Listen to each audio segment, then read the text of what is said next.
भैरवी साधना प्रकारांतर से शिव शक्ति की आराधना ही है। भैरवी साधना का उद्देश्य मानवदेह में स्थित कामऊर्जा की आणविक शक्ति के माध्यम से संसार की विस्मृति और ब्रह्मानंद की अनुभूति प्राप्त करना है।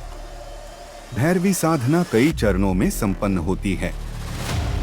प्रारंभिक चरण में इस साधना के साधक स्त्री पुरुष एकांत और सुगंधित वातावरण में निर्वस्त्र होकर एक दूसरे के सामने बिना एक दूसरे को स्पर्श किए 2-3 फुट की दूरी पर सुखासन या पद्मासन में बैठकर एक दूसरे की आंखों में देखते हुए मंत्र का जप करते हैं।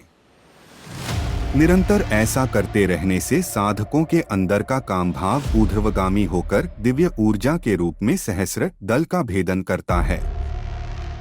इस साधना के दूसरे चरण में स्त्री पुरुष साधक एक दूसरे के अंग प्रत्यंग का स्पर्श करते हुए ऊर्ध्वगामी काम भाव को स्थिर बनाए रखने का प्रयत्न करते हैं।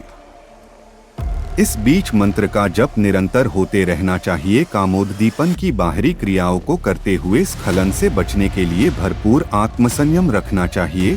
गुरु कृपा और गुरु निर्देशन में साधना करने से संयम के सूत्र आसानी से समझे जा सकते हैं।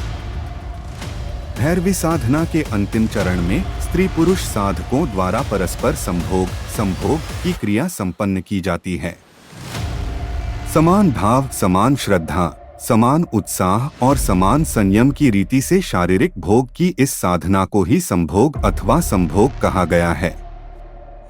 यह क्रिया निरापद, निर्भीक, निसंकोच, निर्द्वंद्व और निर्लज्ज भाव से मंत्र जप करते हुए संपन्न की जानी चाहिए।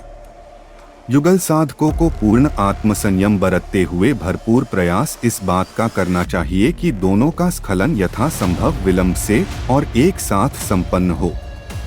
अनुभवी गुरु के मार्गदर्शन में भैरवी चक्र पूजा के दौरान यह आसानी से संभव हो पाता है। भैरवी चक्र की अनेक विधियां बताई गई हैं। राजचक्र, महाचक्र, देवचक्र, वीरचक्र, पशुचक्र आदि। चक्र भेद के अनुसार इस साधना में स्त्री के जाति वर्ण, पूजा उपचार, देशकाल तथा फल प्राप्ति में अंतर आ जाता है। भैरवी चक्र पूजा में सम्मिलित सभी उपासक एवं उपासिकाएं भैरव और भैरवी स्वरूप हो जाते हैं, क्योंकि उनका देहाभिमान गल जाता है और वे देह भेद या जाति भेद से ऊपर उठ जाते हैं। किंतु चक्रार्चन के बाहर वर्णाश्रम कर्म का पालन अवश्य करना चाहिए। भैरवी चक्र पूजा की सफलता पर एक अलौकिक अनुभव प्राप्त होता है। जैसे बिजली के दो तारों फेस और न्यूट्रल के टकराने से चिंगारी निकलती है, वैसे ही स्त्री पुरुष दोनों के एक साथ स्खलित होने से जो चरमूर्जा उत्पन्न होती है, वह एक ही झटके में सहस्रदल का भेदन कर ब्रह्मानंद का साक्षात्कार करवा देने में सक्षम है। तंत्र मार्ग में इसी को ब्रह्म सुख कहा गया है। शक्ति संगम संक्षोभात शक्त्यावेशावसानिकम यत्सुखं ब्रह्म तत्वस्य तत्सुखं ब्रह्म मुच्यते। शक्ति संगम के आरंभ से लेकर शक्ति आवेश के अंत तक जो ब्रह्म तत्व का सुख प्राप्त होता है, उसे ब्रह्म सुख कहा जाता है। सहस्रदल भेदन करने के लिए आज तक जितने भी प्रयोग हुए हैं, उन सभी प्रयोगों में यह प्रयोग सबसे अनूठा है। भैरवी साधना सिद्ध हुए जाने पर साधक को ब्रह्मांड में गूंज रहे दिव्य मंत्र सुनाई पड़ने लगते हैं, दिव्य प्रकाश दिखने लगता है तथा साधक के मन में दीर्घ अवधि तक काम वासना जागृत नहीं होती। साथ ही उसका मन शांत व स्थिर हो जाता है तथा उसके चेहरे पर एक अलौकिक आभा झलकने लगती है। प्रत्येक साधना में कोई न कोई कठिनाई अवश्य होती है। भैरवी साधना में भी जो सबसे बड़ी कठिनाई है, वह है अपने आप को काबू में रखना तथा साधक व साधिका का एक साथ स्खलित होना। निश्चय ही गुरु कृपा और निरंतर के अभ्यास से यह संभव हो पाता है। भैरवी साधना प्रकारांतर से शिव शक्ति की आराधना ही है।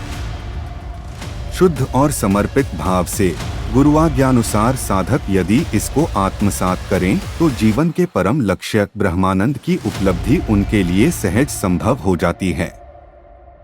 किंतु कलिकाल के कराल विकराल जंजाल में फंसे हुए मानव के लिए भैरवी साधना के रहस्य को समझ पाना अति दुष्कर है। यंत्रवत दिनचर्या व्यतीत करने वाले तथा भोगों की लालसा में रोगों को पालने वाले आधुनिक जीवन शैली के दास भला इस दैवीय साधना के परिणामों से कैसे लाभान्वित हो सकते हैं।